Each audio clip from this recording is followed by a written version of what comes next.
video request to come into a database, and we have set up an API to communicate with this database and a processing manager to be able to handle requests. And basically, this processing manager is going to ping the API to fetch things from the database, and then take the requests, run them on the appropriate video processing algorithms, and then return the results back to the API to be stored on the database.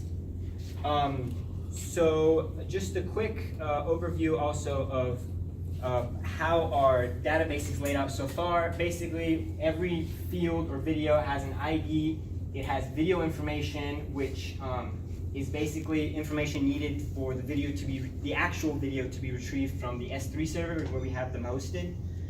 It has an array of requests, which is going to be the name of all the algorithms that should be run on this video, and there could be multiple. So in this case, there's test algo 1 and test algo 2, and then we have the results. And this is going to be an object, and we'll show you how this is going to look in a little. And so before we can go over and show tests right now.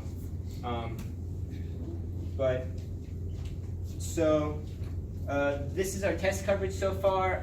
We still have a little bit of work to do. There were some last minute additions to API communication, which we were initially not going to be doing this iteration. But since we saw that we had some time left over, we went and added those, but we need to go back and correct some coverage for that. Also, with these the branching parts over there, I believe we spoke to you about this, and we still haven't gotten around to doing your implementation, the suggestions you gave. So that should be 100. Before I go over a presentation of the demonstration, I think it's good to just give an overview of what this process manager is. So this iteration, we worked on the process manager, and basically what it's doing is it's going to fetch results from the database, it's going to handle these requests, download specific videos to disk, then execute the specific algorithms that need to be executed, and then send the results back. And so this is kind of like the general pipeline we have, but in actuality, it looks more like this. And so it's kind of like a tree structure. Each part of this process manager is running asynchronously to the other parts, so they can kind of be running in an interweaved fashion. So it's more like a tree structure. Whenever a request is fetched, it's going to be a list of requests which need processing, and so it spawns a branch to handle these requests. For each video in that request, we're going to spawn a video download. For each algorithm that needs to be run, that we're going to spawn an execution of that algorithm, and then finally we're going to accumulate all these results and send the results back. So for each video, there could be multiple things happening at the same time. Everything is asynchronous. These execute algorithm parts, since we're handing the execution off to the system, they actually could be running concurrently. And so this is kind of just an overview of how the system is. So I can go ahead and give a demonstration. So if yes, could you stop, please? Yeah. Hear about this, or I'll just go ahead and say it again. So this is the, from here, please. One more time. Yes, go for it. Okay. Start from. Okay. So this is the basic pipeline of our video processing manager. And so what it's going to be doing is sitting on the server, which hosts these algorithms. It's going to fetch all the requests from the database, which are videos which need processing. It's going to handle these requests in a fashion. It's going to download each actual video file from the S3 server, execute specified algorithms, and then send the results back to the database. And so this is the general pipeline that we have set up for the process manager. But in actuality, it's more like this. So each one of these sections runs asynchronous to each other, so they can be run in an interweaved fashion. So what's more close to what happens is that once a request is fetched, then it spawns a branch to handle this request. And a request can be a list of videos. So for each video, we're going to spawn a download video branch. And for each requested algorithm to execute for each video, we're going to spawn an execution of that algorithm. Then for each video, we're going to accumulate all these run results, the results of each of these algorithms, and then send them back to the API. And so for each step of this process, they can be happening at the same time. And specifically for this execute algorithm part, because we're handing them off to the system, I believe this can actually run concurrently while everything else is asynchronous. So I can go ahead and give a demonstration now. So if we do npm run API, it's going to start up our API. So before I go ahead and run the process manager, we have a lot of print statements in the code just to be able to demonstrate where we're at, but these will potentially be removed and put into like some logging system later on. So let me also check if I have. Okay, so at this time we have test 1 and test algo and test algo 2 to be run on this video, and we have just test algo to be run on this video. So we should be getting both the videos with their specific requests.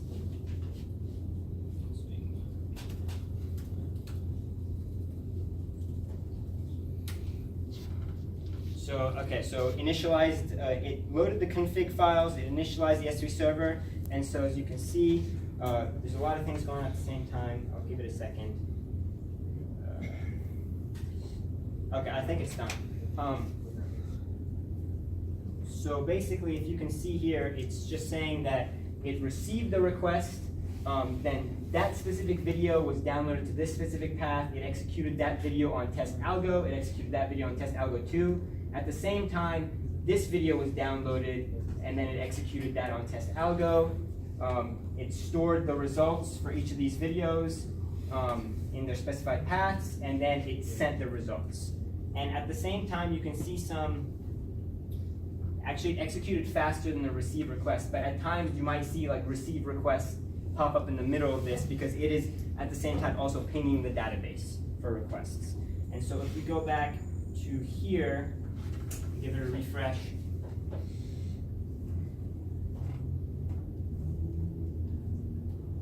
we see that the requests array is now emptied out, and then the objects for test, the results is filled with an object where test algo, this is the result for test algo, and this is the results for test algo 2. And this can be dynamically filled in here, like we showed in our presentation on the API side. And as we showed on our last presentation, which I won't go over again, if there was another request in here, which for some reason it errored out, it would not be removed from this array, and that's handled by the API. And so with this, we've also done several optimizations and things like that, such that for example, a video won't be downloaded if it already exists, and yeah, also with error handling, everything is, whenever an error occurs, it won't propagate up and prevent other videos or even other algorithms from being executed. So for each video, the errors for each video are handled separately and don't interfere with all the other videos. And furthermore, the errors for each request on each video, so the algorithms to run on each video, also are handled separately, so they don't propagate up and prevent the accumulation of all the results for a specific video. So if one algorithm fails, then the rest of the results will still be processed and passed through. Just to show that it actually downloaded the videos and the results, so we have the results stored in temp. So we can go temp, and I believe the ID here is 5C5.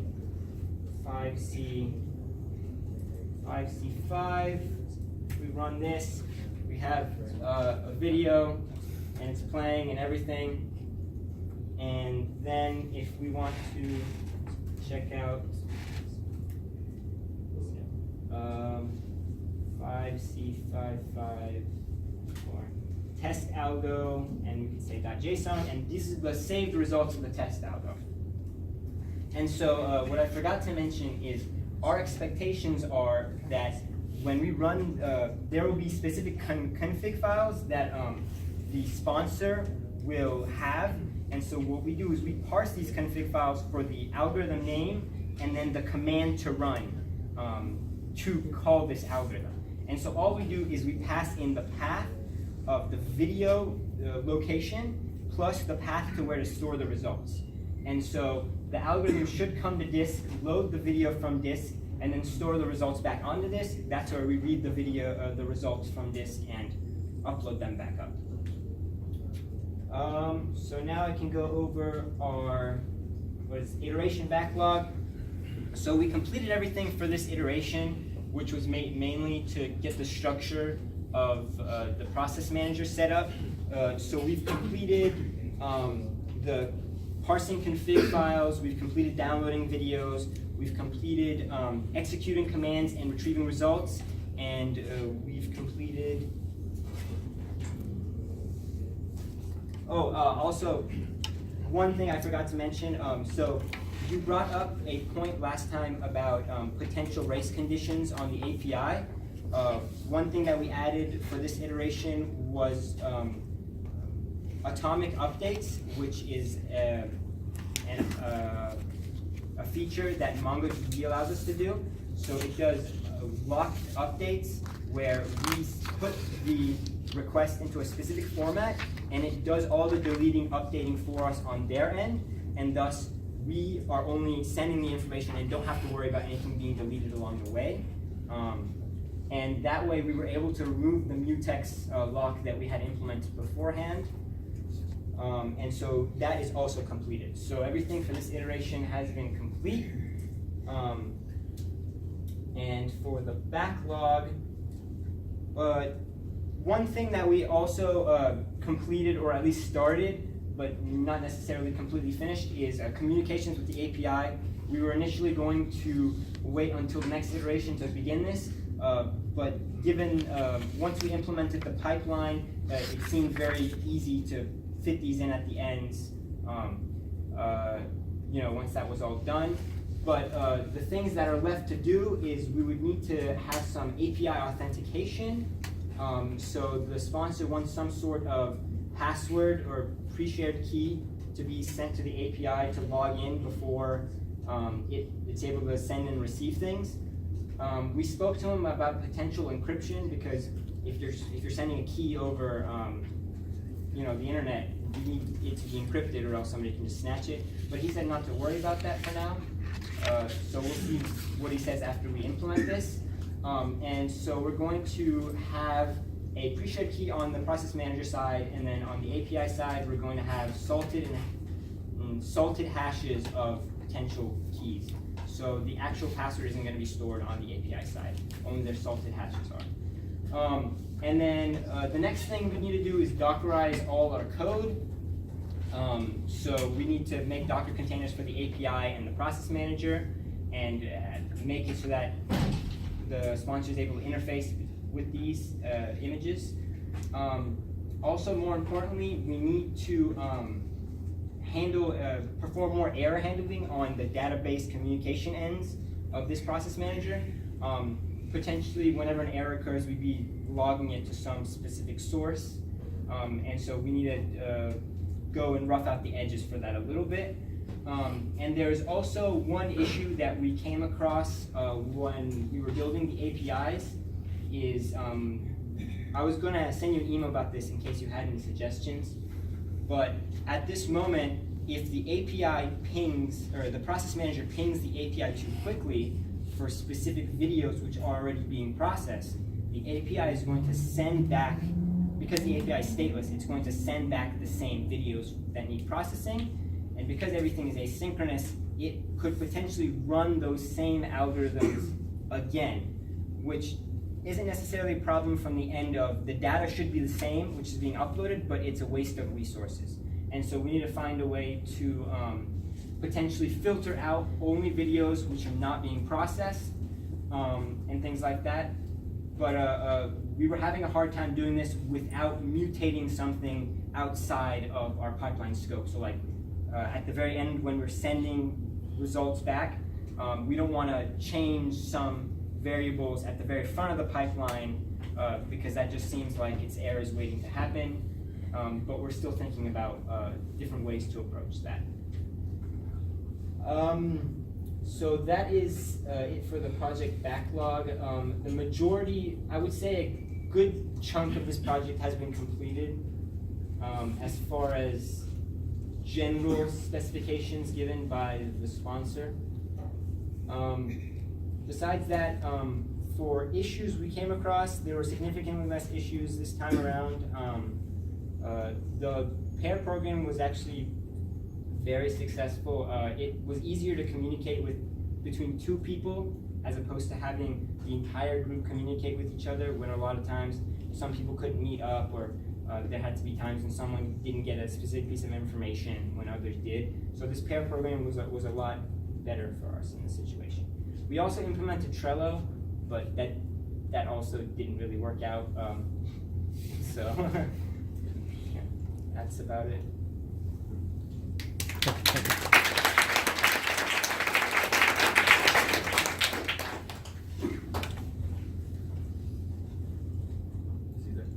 I had a couple of questions. You probably answered one of them already. You have an algorithm that's supposed to be processed, and the application pulls that information from the database, runs through the processing, available. I'm assuming the application is going to run on a cloud setting with load balance servers, which would mean there potentially could be multiple processors running at the same time. Is that correct representation? Yes, so we actually brought that up with the representation is entirely correct. Regarding the load balancer thing, since you brought it up regarding our API, we specifically brought it up to the sponsor about the process manager as well, and he told us not to worry about that. So we went ahead and implemented the plan that we had beforehand, before you brought up the load balancing issue. So we'll go ahead and talk to him again and see if that is a concern of his, but he didn't seem like that was a priority. Okay, the reason I'm asking is when an algorithm is ready, it's possible that multiple processors and the load balancer will try to go get the same thing. Yes. And we don't want this to be redundantly be processed by multiple processors at the same time. What if you have, or even two of them running at the same time? You need to make sure that it's not being processed, duplicates. You mentioned about the atomic updates that might give you a solution to a certain extent, but I would ask the question: if you're going to use atomic updates, do you have tests for it, to make sure that it's actually working properly? And also, one of the things you have to deal with respect to is not to leave the state of the locks in a deadlock state or a light lock state where one process dies and the others are going to start because it assumes that the other processor actually picked it up. So with the locks, after we implemented the atomic updates, we removed all locking systems. So that should get rid of any concerns about potentially unhandled, deadlock situations. With the atomic updates, it's a specific functionality that MongoDB allows. So we are testing for the fact that our data is in a specific format to be sent out, but the specific function which performs an atomic update is just this MongoDB function. So it's going to be doing the work for us. Presumably. And you have a test. I'm sorry. And you have a test to verify that your code is invoking that. Yes. Yeah. Well, we inject it. We have a test verifying that the injected function is being invoked, and so that function is in our actual code. The MongoDB function is what's being used. And another question is, you mentioned that algorithms potentially may fail. Do you have test scenarios to simulate failure of the algorithms? Yes, we do. So we actually have some tests which either do all algorithms pass, all algorithms fail, some algorithms fail.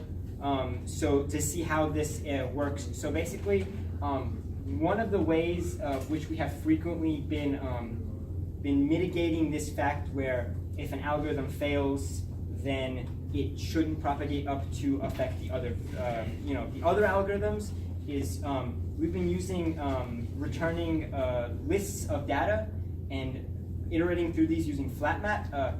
It's kind of like using algebraic data types in Haskell, like maybe, where you can store a value or like return a nothing. And so in this way, when it's mapped over with flatmap, it is only going to catch the actual results that were passed through. And the error handling is done, we perform error handling and then we call a callback to send the specified errors to it, then we return an empty list if an error occurs. This way the error isn't affecting all the other videos. Sounds good, thank you. Okay, I have just one question. I guess that it's more like a future question, and also we have to ask along with the STD POS, because you guys are working on two separate projects of the same projects.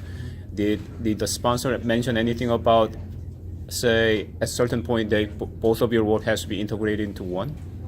He said he would give us a long time ago. He like at the very beginning of the project, he said that he'd be giving us integration tests. Okay. And he would try and see, like, both teams would have to pass these integration tests. Right.